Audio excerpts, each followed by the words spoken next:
자, 여러분. 오늘 저희가 살펴볼 자료는 굉장히 흥미로우면서도 묵직한 주제를 다루고 있습니다. 우리가 역사를 보통 활자로만 배우잖아요. 그런데 때로는 강렬한 이미지 하나가 수백 장의 글보다 훨씬 많은 이야기를 들려주곤 합니다. 오늘은 짙은 안개를 뚫고 나아가는 배 한 척의 이미지가 어떻게 한 집단의 그 숨겨진 그리고 정말 믿기 힘든 역사를 품고 있는지 그 자료들을 꼼꼼히 분석해 보겠습니다. 바로 들어가 보죠. 혹시 최양일 감독의 영화 피와 뼈 보신 적 있으신가요? 거기 첫 장면을 보면요. 화면 저 너머로 거대한 공장의 검은 굴뚝이랑 회색빛 항만이 안개 속에서 스르륵 모습을 드러냅니다. 사실 이건 단순한 배경화면이 아니에요. 고향을 떠나온 사람들이 철과 기름 냄새가 진동하는 익명의 노동자로 내던져지는 그 압도적이고 뼈저린 이주의 현실을 아주 감각적으로 포착해낸 명장면이죠. 자, 그럼 첫 번째 파트입니다. 1장, 안개 속 배의 진짜 의미, 그리고 식민지 빈곤과 일본 산업화에 대해 짚고 넘어가 보겠습니다. 여기서 가장 중요한 핵심은요, 당시 배에 탔던 제주분들이 무슨 거창한 꿈이나 아메리칸 드림 같은 걸 품고 바다를 건넌 게 절대 아니라는 겁니다.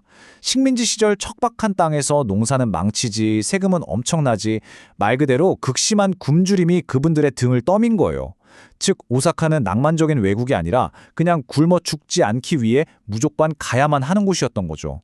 그렇게 그들은 먹고 살기 위해 거대한 일본 제국주의 산업화의 가장 밑바닥, 아주 값싼 노동력이 되어야만 했습니다.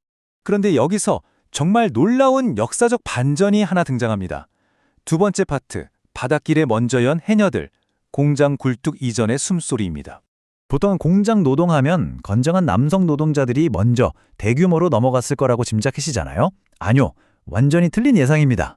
진짜 바닷길에 개척한 사람들은 남성들보다 훨씬 앞서 쿠로시오 해료를 타고 일본 연안까지 도달했던 제주의 여성들, 바로 해녀들이었어요. 오사카에 거대한 굴뚝이 세워지기 훨씬 전부터 그 험한 바닷길을 온몸으로 뚫고 나간 엄청난 능력자들이었던 거죠.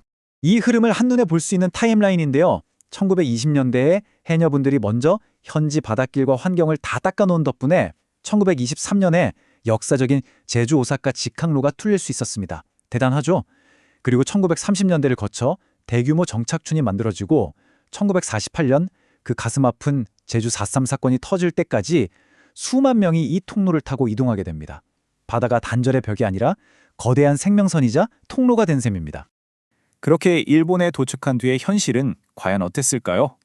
세 번째 파트, 오사카의 굴뚝 아래에서의 삶, 값싼 노동과 생존의 공간입니다.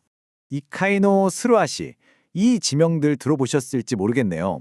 겉보기엔 그냥 일본인들이 꺼려하는 변두리의 낡은 판잣집촌, 빈민가처럼 보일 수 있어요. 하지만 현지화 한 마리 못하는 제주 사람들에게 이곳은 단순한 동네가 아니었습니다. 고향 사투리로 대화하고 서로 일자리를 물어다주는 말 그대로 생존을 위한 완벽한 구명조끼 같은 네트워크였던 거죠. 하지만 살아남는다는 건 결코 쉬운 일이 아니었습니다. 아까 말씀드린 영화 피와 뼈를 보면 등장인물들이 정말 극도로 폭력적이고 거칠게 묘사되잖아요. 그게 사실 개개인의 성격이 나빠서가 아닙니다. 언제 무너질지 모르는 공사판, 말도 안 되는 저임금, 그리고 끔찍한 차별, 이런 야만적인 노동 환경이 만들어낸 구조적 트라우마가 그들의 뼈와 살에 그대로 새겨져 버린 겁니다. 하지만 인간은 그 엄청난 고통 속에서도 어떻게든 문화를 피워냅니다. 네 번째 파트, 야키니쿠에 담긴 생존의 투쟁, 고기 냄새에 밴 생존 기술입니다. 일본 가면 많이들 드시는 야키니쿠 있잖아요. 이게 사실 처음부터 근사한 식당 메뉴가 아니었어요. 당장 배는 고프고 돈은 없으니까 일본 사람들이 안 먹고 버리던 소 내장 같은 걸 주워다가 냄새를 없애려고 매운 양념에 버무려 숯불에 구워 먹은 게 1단계, 그 시작이었습니다. 그러다 이게 노동자들이 모여 위로를 나누는 공동체 밥상이 되었고 결국 오늘날에는 일본의 가장 대중적인 식문화로 자리 잡게 된 거죠. 생존을 향한 몸부림이 하나의 거대한 문화를 창조해낸 진짜 완벽한 예시 아닙니까? 자, 이제 시간은 흘러 해방을 맞이합니다. 다섯 번째 파트, 돌아갈 수 없는 고향. 해방 이후의 비극입니다. 여기서 우리 머릿속에 아주 자연스럽게 질문 하나가 떠오릅니다. 일본에서 그렇게 힘들었는데 독립했으면 빨리 짐 싸서 고향으로 가면 되는 거 아닌가? 저도 자료를 보면서 그렇게 생각했거든요. 그런데 왜 못 갔을까요? 이 대답에는 정말 가슴 아픈 역사가 숨겨져 있습니다. 해방의 기쁨도 진짜 아주 잠시뿐이었어요. 고향 제주에서 4.3 사건이라는 엄청난 유혈 비극이 터져버린 겁니다. 정치적 폭력과 학살이 휩쓸고 가면서 돌아가서 비빌 언덕은 천영, 당장 내 목숨의 안전조차 보장할 수 없게 다 파괴되어 버렸어요. 일본에 남은 분들은 어떻겠습니까? 돌아가면 죽을 수도 있는 고향과 자신들을 여전히 차별하는 적대적인 일본 사회, 그 중간에 꽉 끼어서 완전한 경계인이 되어버린 겁니다. 이런 기막힌 현실을 김석범 같은 제일 작자들이 문화군 고스란히 증언했는데요. 화면에 보이시죠?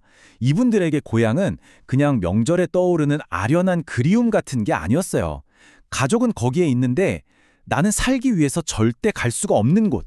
그 지독한 심리적 트라우마와 상처가 뒤엉킨 엄청나게 복합적인 감정 덩어리 그 자체였던 겁니다. 어디에도 온전히 속하지 못하는 마음 상상이 가시나요? 자, 이제 시선을 현재로 한번 돌려보겠습니다.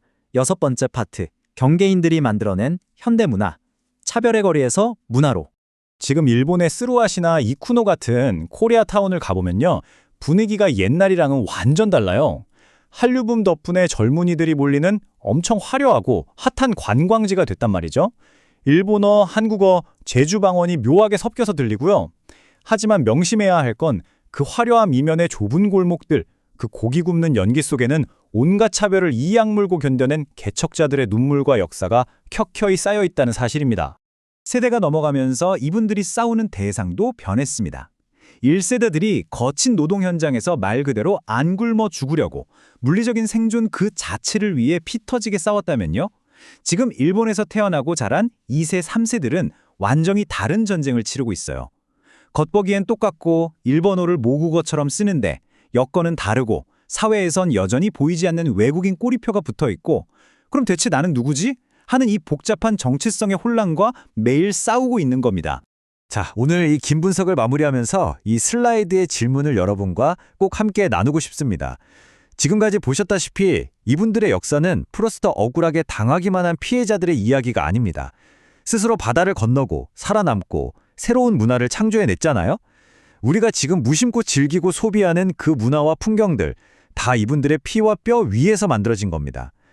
그런데 우리는 과연 언제까지 이들을 그 불안한 경계선 위에 이방인으로 남겨두어야 할까요? 오늘 살펴본 이 자료들이 여러분께도 깊은 여운과 생각과 거리를 남겨드렸길 바랍니다.